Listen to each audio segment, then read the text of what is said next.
This episode of Super Boothers is brought to you by the Photo Booth Expo in Las Vegas this coming March 12th to March 14th, 2018 at the Westgate Hotel and Casino.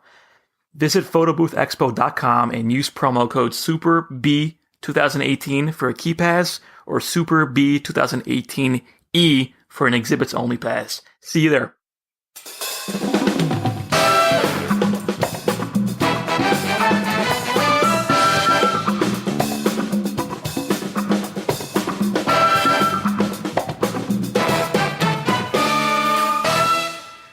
Hello and welcome to Super Boothers. My name is Ryan. And I'm Ismail. I had a fabulous event yesterday. Ryan, you always have fabulous events. Your life is just a fabulous experience. I really wish it was. It is a lot of eye cream and a lot of luggage and a lot of Ubers to the airport. And, I really I don't know what my own bed feels like anymore, and that's a sad feeling. Not to go on a tangent, though, but in general, I feel like people don't want to hear about that, right? They just want to see the results. Oh, he's at a nice car, or he's at these nice events. They don't really want to know about what it takes to get there. Like you said, hotel rooms, packed bags, being on the road all the time. People aren't really interested in that part. No, and that's the thing is, like, people will say, like, oh, where are you today? One of my friends, like, she picks up the phone. Good morning. Where are you? That's literally how the conversation goes. Like, it is so much. It is too much. What makes you, what keeps you going? Well, the money. That's for one. I don't do this for free. No, but I really will say this. Ever since the show, and I really do believe that this has a lot to do with our little show right now, and, the 5 people that are listening, is... Hi, Mom. It is... Hi, Mom. Oh, God, don't start with me. I have a story to tell you off the air. However, this show really has reinvigorated me as I think it has done everyone else. I really appreciate my outlook again. Like, it is significantly changed. Like, I really do. I've always enjoyed what I do. Now I really love what I do because whenever crap goes down, like, I get to, like, tell it's the 5 people that are listening right now. Yeah, but I think that's why other people enjoy it as well, because they, maybe before you didn't enjoy what you did as much because you didn't have people to share it with. Now you do. It's the same thing for the listeners. A lot of people said the same thing. They feel like they're like there's other people going through what they go through, and just hearing and talking about it, I don't know, kind of, it just makes you feel better about what you're doing. I used to be a part of a Facebook group, and in that Facebook group was just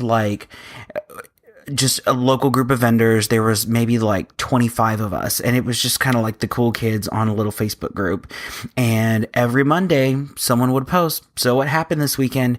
Everyone just had crazy stories of what happened to them. So, I mean, not everything crazy happens to me on a daily, well, lately, yes, but not as often, I guess. So, like, for example, yesterday was just an amazing event. There's nothing bad I can say about it. Everything went beyond perfectly. That's not the case for everyone. There was someone that texted me that, what do you do when everything completely goes wrong? And I think in 15 years, only one time have I told someone, just pack up and go home. I mean, really only one time. Yeah, that it's funny, that comment about what do you do when everything goes wrong. I was actually watching a basketball game before we got on here, and the NBA season just started. And for people who follow the league, the first game was the Boston Celtics versus the Cavaliers, and Gordon Hayward is a new player. He just got a new contract. He's on a new team. 6 minutes into the game, he broke his ankle. And oh, gross. I just saw the picture. It just reminds me of that. I think that saying that's been attributed to Mike Tyson. Everybody has a plan until they're punched in the face. Everybody knows what they're doing until things go wrong. Everybody has a strategy, a game plan until things don't go according to plan. And how you react in the aftermath is what really sets you apart from everybody else. I really appreciate how... So, I guess let me just say what happened at this event. So, this event came... there was a previous episode that we did about, I think it was like a vendor list, and how, I guess maybe it was Taylor's episode, I think. In the vendor list episode, we talked about how there was a publication where you pay to be in like their little book that they like give out to like their clients or whatever. It's like the vendor list that you pay for. And this is done by a third party company that essentially publishes like a really nice, like, 50 page, 100-page brochure. So my client went to an art exhibit opening that I did. Literally all it was just iPad, ring light, green screen, and a smile on my face. And I think that's all, literally, that was all. I don't want you to just brush over that, because again, I keep pointing this out because it's a common theme I'm noticing, that maybe people may want to consider if they're overdoing things that they don't need to be doing, because it's a few times you mentioned these big extravagant events and you're not going all out or doing anything crazy with the equipment. It's really the basic bare minimum, and people are still happy with it. So I'm learning from that, and I just want to keep highlighting it for the listeners that maybe you don't need to go overboard and have the craziest, newest technology. Maybe some people just want the basics. It is absolutely how you sell it. It has nothing to do with what you're selling. People are buying you.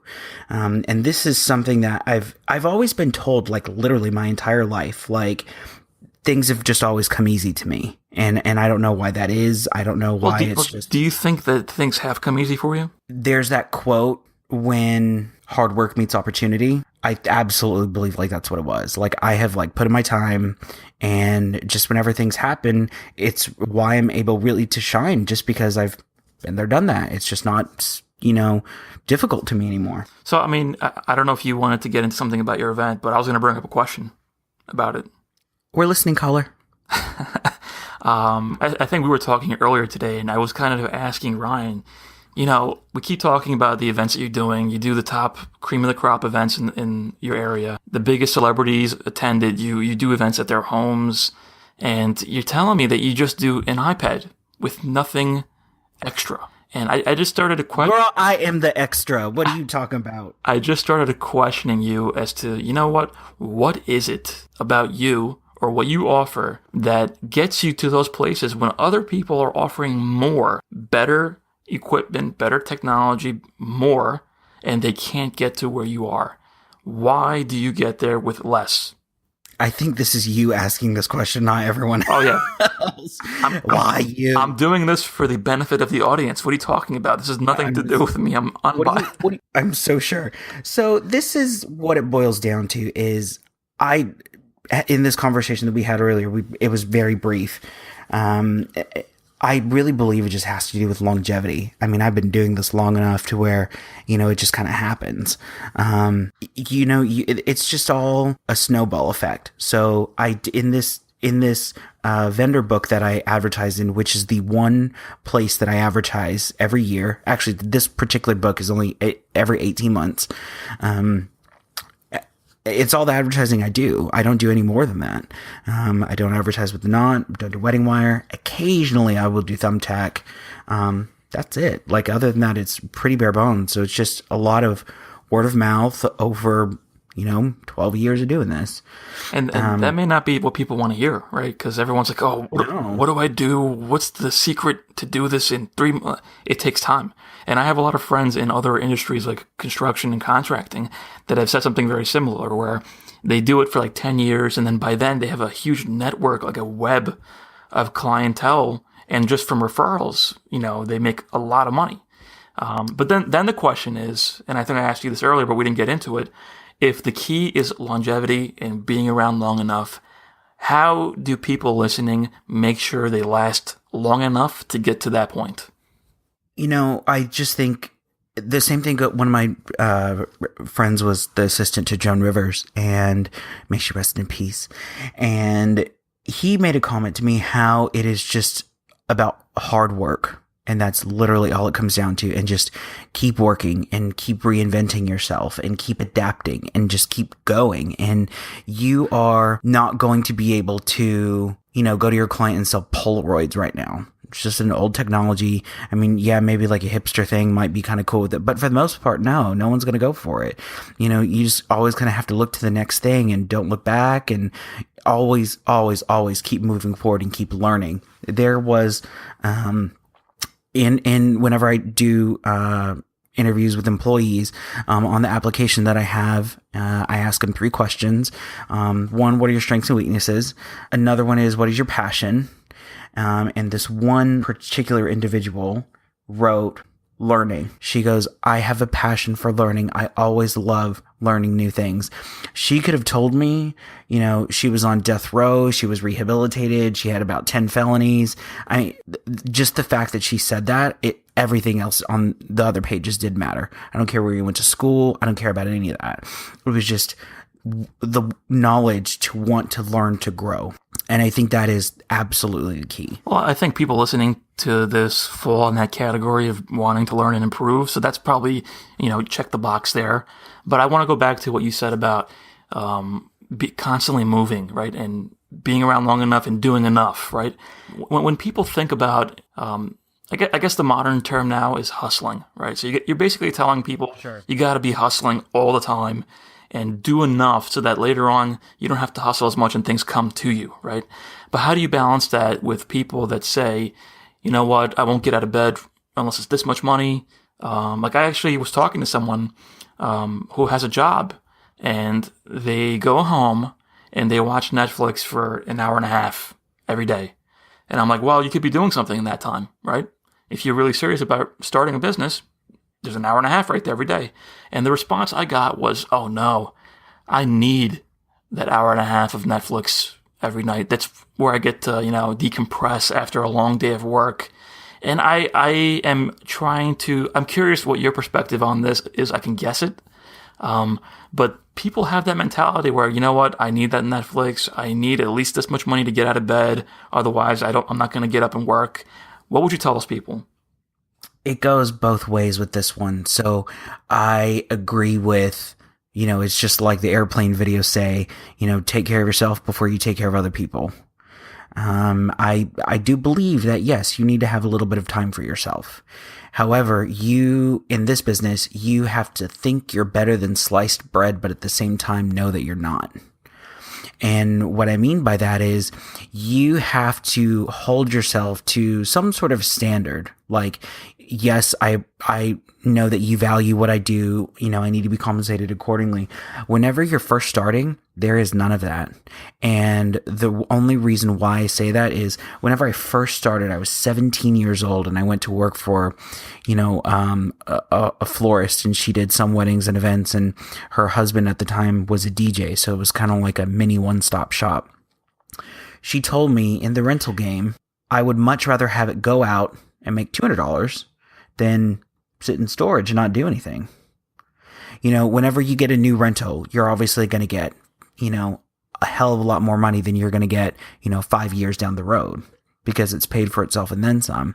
In the rental game, which in the grand scheme of things, we are a rental business, or a hire business if you're in Australia and listening. I'm learning that there's like translation that needs to happen now. Oh no, I'm going to sound like an idiot.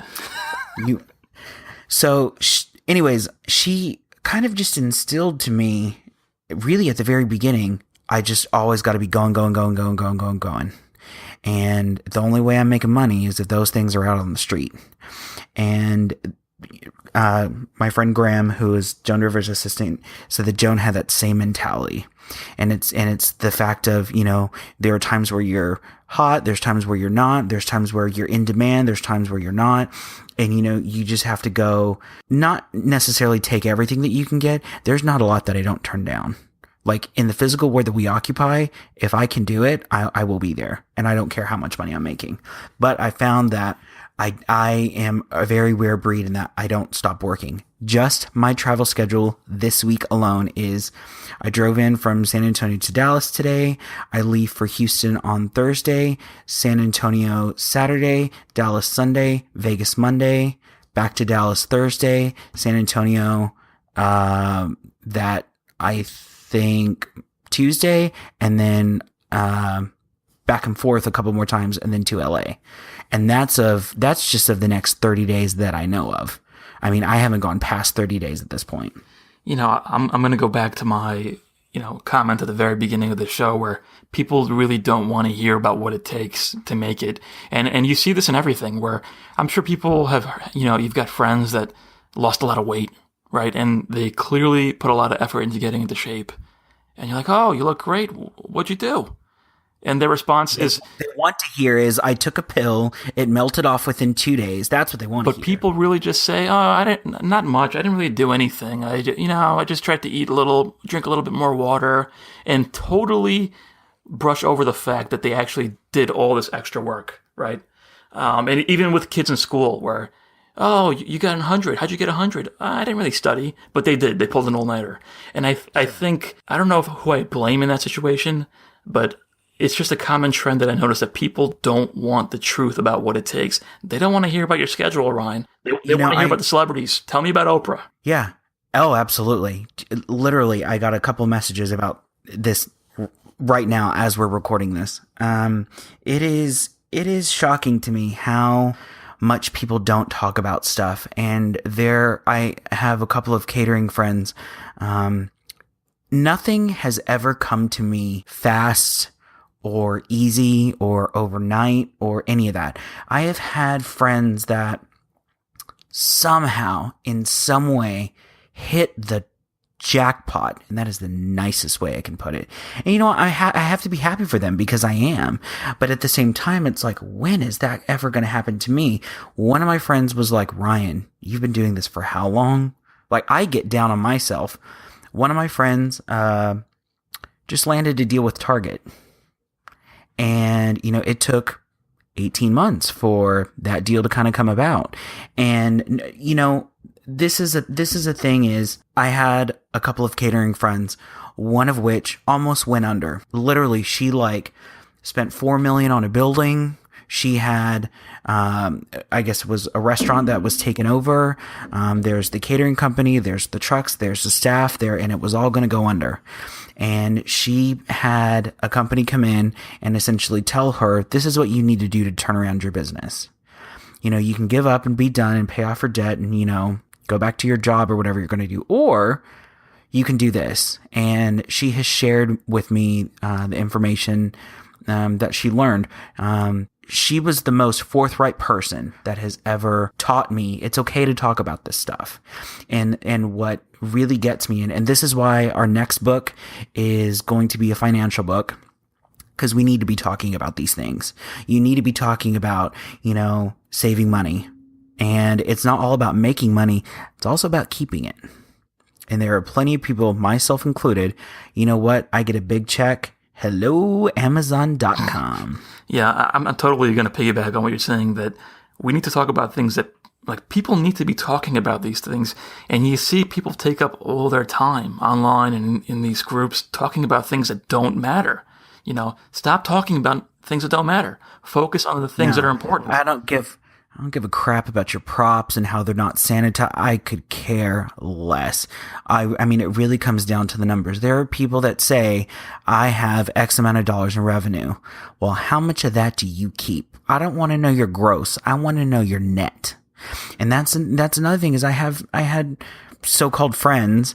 And that's another thing that happens whenever you're in this industry for long enough.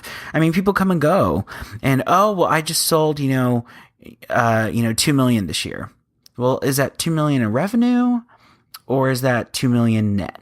What is that? It's 2 million in revenue and they still lost 200 grand. Yeah. You're not making money.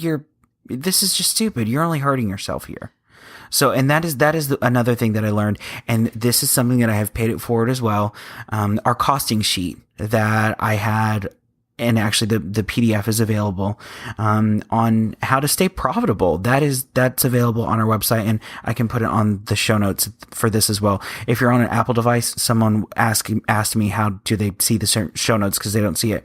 If you're listening to this on the podcast app, press our cover artwork, and all the show notes will pop up.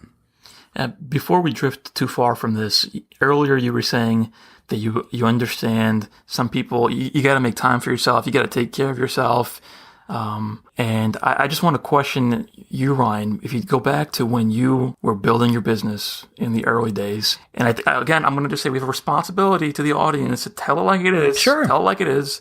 Did you make time for yourself? Like I hold back. Did you make time for yourself or did you really hustle hard?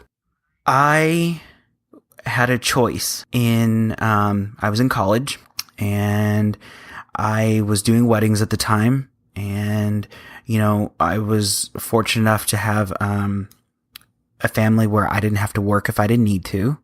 However, there were limitations that were put on me. I don't think I've ever told the story publicly before. I'm a great interviewer. you kind of are little Miss Barbara Walters. Ismail Walters. No. So, I dropped out of college. I was faced with the choice of working and doing what I love doing or continuing to go to school.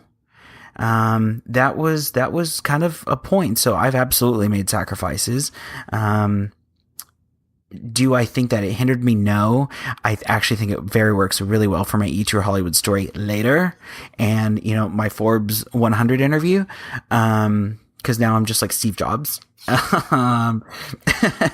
No, but I will say this, you have to make a lot of sacrifices. I remember back when I moved into my first apartment. My first apartment was $550 a month. Clearly, that is a long time ago. It was an amazing loft. I actually miss that place now that I think about it.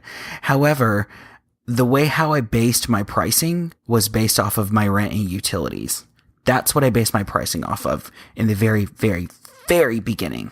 And it was just, I worked so hard just to live off of. And it was only me that I was taking care of because I did everything myself. I didn't really have, a proper staff at that point until, much later. It wasn't until like 5 or 6 years down the road. It has a lot to do with the hustling. And I took every job that came my way. And if they bitched on price, you know what? I'm going to come down a little bit. Come down. And you know what? I'm glad I did it. It made me who I am today. I learned much later and absolutely the hard way. You know what? You probably shouldn't take all these events. There was one time where I had an attorney that was getting married with me, and we must have spent about an hour and a half going over a contract. And I knew deep down in my gut, you know what? Probably shouldn't do this event. You know what? Did it anyway against my better judgment because I needed the money. And sure enough, day of, all hell broke loose and, it was what it was.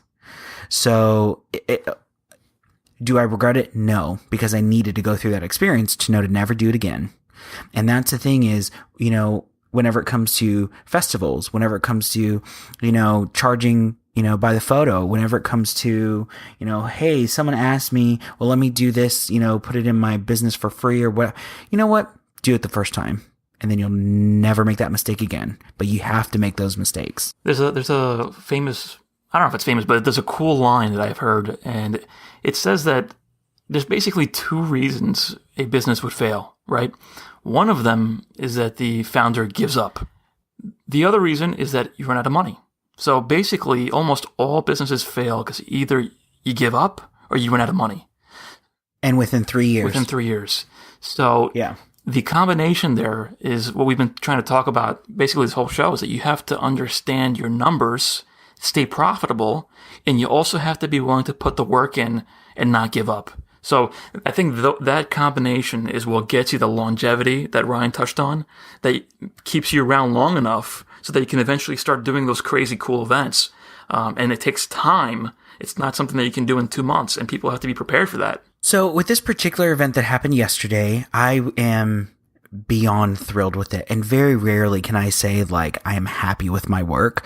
There are plenty of people that do a million better things than I. I do decent work. Is it the best? Probably not. What I will say is the sheer volume and just the sheer, consistency of it all. This event is a rather large event. It is 1,700 people. It is a massive fundraiser. There were NBA players there. There was certain Coach Popovich that was there. TV personalities, people fly in for these things. It was just a fun, who's who type of event. And again, it's in the grand scheme of things, a small town. So, I don't get hung up too much on who was there. I only really care about who is going to pay me money after this event. However, I had my staff come in, do the event. One of my girls, she is beyond amazing. Jessica will she pulled people out of the buffet to come take a picture. They took a picture, they got it on their phone, they went screaming to all their other friends. And that's another thing is I did a green screen, the stand that it was on, a tripod, a ring light, and an iPad. That's it. And an extension cord. And that was it. And no props. That's another thing is this group is a lot of old money. I would say the average age was about 60, maybe a little bit older. That customer doesn't do props. They're not like a proppy type group. Like it's also like knowing that who your customer is, and who's going to be there. So I had one of the catering managers was like, "Oh, you need to do props." I'm like, I'm really thinking not so much. Like, I really don't want to do this. And sure enough, the client was like, "Ryan, whatever, just whatever you want." And she was just, whatever came out of my mouth was the gospel. Like, it was just so strange. Like, maybe this is just like small town stuff, but it's nice to have, your clients be able to trust you. And I'm at the point in my career where someone can say, "Well, oh, I want to do this." Da, da, da. I'm like, "Yeah, that's great. We're going to do this." And they go with it. And that's exactly what happened. I got the artwork for the event the morning of. And I put no effort into it. Very minimal effort, I will say that. Just because I know what I'm doing. And don't really have to focus on the minutia of everything. Did the event and it was beyond amazing. People came up to me. I had clients that got married with me, 10 years ago, and I was 3 for 3. They were all divorced. But whatever. Get that money. Are you getting married again? Would you like a photo booth? No. So that was the thing is I brought in my staff to take care of the photo booth itself. And I was able to socialize and almost be a part of the event, even though I was kind of working it. Talk to old clients. They're like, "Oh, I want to do this. Oh, I want to do this. Oh, I want to do that." I must have walked out of there with about 20 grand worth of business. I brought my drone and I did drone footage of, the table set up out front. They had fireworks. I, flew the drone into the fireworks. Didn't tell my client that I was doing this. She came back and was like, "Oh my God, this is amazing." They put it on all their social media and it was really just over delivering. And she was like, "Who are you?" I was like, "Child, you have no idea." But I will say this. Whenever she came up to me, there was, I really didn't know that there was going to be 1,700 people at this event. I truthfully thought that it was another event that this particular museum throws. And I really just that was my fault for just not putting 2 and 2 together. So like I said, there's 1,700 people there. They were eating out of my hands, just doing whatever I say. And right before the event started, I told her, I said, "Next year we need to do 2 photo booths." And she goes, "Okay." And it was just, that's how I've always sold. And I didn't know what that was called. So that particular technique is called assuming the sale. Assume the position. And I really, no, try again. I'm sorry. It's just a reflex. I got to say that every time. You did it again. So it's really assuming the sale, and just the language that you use is just subconsciously going into their mind. You know what? They're right. People want to be told what to do. And it is just so shocking to me how if you go in there with authority, they just eat right out of your hand. Granted, and that's the thing is you have to really care about what you do. So I generally want the best for her, and because it's going to reflect on me as well. I may get crap for this. I hate doing scrapbooks. Scrapbooks are stupid. The only way scrapbooks work is if you have someone from the party planted at that table with you, physically forcing people to put their photo into it and signing whatever they need to sign. Otherwise, it comes out a sloppy mess. And I'm sorry, it's just, we can have a separate attendant do it.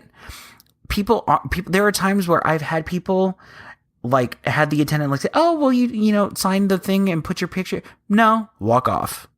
But if there's someone from the group, they can kind of guilt "Oh, them into it. Will you do this?" Yeah, absolutely. Just put if there's an aunt that is badgering everyone normally, have her badger people into doing a scrapbook. The best is to put the grandma there. No one's going to say no to the grandma. No, that You is come up with genius. the I'm going best to use that scrapbook you've one. ever had if you have the grandmother. Seriously, and probably the grandma will do a better scrapbook than any attendant will ever do it. No, but that's the thing is, I hate doing them. I don't like them. I don't like doing props. I like showing up with, my meager little equipment and just making sure people have a great time and, share photos like there's no tomorrow. I think you're totally spot on about speaking with authority. And you probably built that confidence over, the many, many years you've been doing this so that now it's second nature to you. But I think a lot of people that are listening and in the earlier stages, they don't have that confidence. They haven't built that confidence yet. So I guess the question is, how do you get to that point where you feel comfortable speaking with authority and telling the client, you know what, this is a better idea, we're going to do it this way? Well, I've never had a problem with speaking with authority to begin with. However, I will say that if you feel deep down that this is gonna go wrong, you need to speak up and say something. There are times where, we had a client put us, I think we were in a bar, and we were at the opposite end of the corner of the door. We had to we would, at the end of the night, because we were done before the party was going to end up being finished, we would have had to have broken down everything and walked all the equipment through the middle of this party. If that's not going to work for you, you need to say something. If something is not going to physically work for you, or if you foresee problems, you need to vocalize that to your client. Yeah, totally agree. Don't wait till it actually goes wrong and then go online and complain about it, right? If you see something that may go wrong, do something about it. Don't complain about it. So anyways, we did amazing work. I'm so happy with my team and everything that we accomplished, and the drone video was beyond amazing. And I got a text message today, and that text message was just, I don't get text messages that often after the event. Generally, it's just like, yeah, okay, we're done. And, the survey that comes out is, yeah, whatever, we'll see what happens. However, she sent me a message. She goes, Ryan, thank you so very, very, very much. 3 varies. All the pictures are amazing, and the drone was everything. Please be ready for lots of phone calls from us. We want you at all of our parties now. And then she asked me about, some Facebook questions and stuff. But it's just kind of nice just to get that kind of feedback. I really enjoy it. Do you feel like when you get that, do you feel like, wow, I was just playing with my drone over there and socializing with people. I wasn't really doing anything. This is the thing is, my grandmother is getting up in age, and I stayed with them over the weekend, and I really had to explain to my grandmother what I do because she kind of doesn't know. I mean, try and explain a green screen and a gift to your grandparents, and, we'll see where we are. However, she didn't understand what was going on, but she knew the output, and she just got an iPhone now. So now she kind of knows what's going on and kind of knows what text messaging is. So it was really interesting to kind of explain it to my grandmother, which was a nice little exercise in being able to, thoughtfully describe your product and your service to someone who has no clue what you do. So in that, I was like, well, I just kind of took a picture and sent it to people's phones. And then in its simplest form, that's kind of what I did. I mean, yeah, there was a lot of back end stuff, but it was nice to have that many people, young and old. It appealed to the young people, because of the green screen, and, you'll do an animated GIF and it's a boomerang now and goes back and forth, and it's cool to them. It's current with them, but it's also brand new to an older demographic. This one lady, she came up to me, she goes, my grandson just set me up on Instagram. How do I post it? I'm like, look at you, Granny, with your Instagram. Good for you. I think before we wrap up, I just want to touch on one other thing that I think is important. You touched on it briefly, and that's the idea of over-delivering, right? And how do you think are good ways people can over-deliver for their clients? And why do you think it's important? I think it is really important for the customer relationship. And I'll say this real quick before we wrap up. I really believe that your client needs to know at the end of the day that you have a vested interest in making sure that their event is successful, whatever that may mean. For me, it came from, I guess, a graphic standpoint was, you know what? Let me take care of it. Don't worry about this. I will take care of this. And it was just the trust that just was completely fine with her. And luckily she had seen my work before, so she knew that it was okay just to trust me. Yeah, the other thing that I just want to add to that is that over-delivering doesn't have to be hard, right? There's a lot of really easy, low-cost, maybe no-cost things that you can do that really set you apart, because honestly, most of the competitors out there don't do anything. You know, one of the things that came out way back when was whenever texting first came out. Whenever it is a very rare thing that I will tell someone, yes, this is my company, yes, whatever. I like just wearing my polo with my logo and just say that I'm staff. I just get less questions. There was one time where I was kind of playing the little, I'm only the little employee role, and she said, she had a problem with something, and I was like, well, why don't I just text it to people? And she's like, you can do that? I was like, yeah. I said, but don't tell the office because they're going to want to charge you for it. Veteran move. She goes, okay. That's fine. So I was like, just keep it on the DL. Don't tell the office.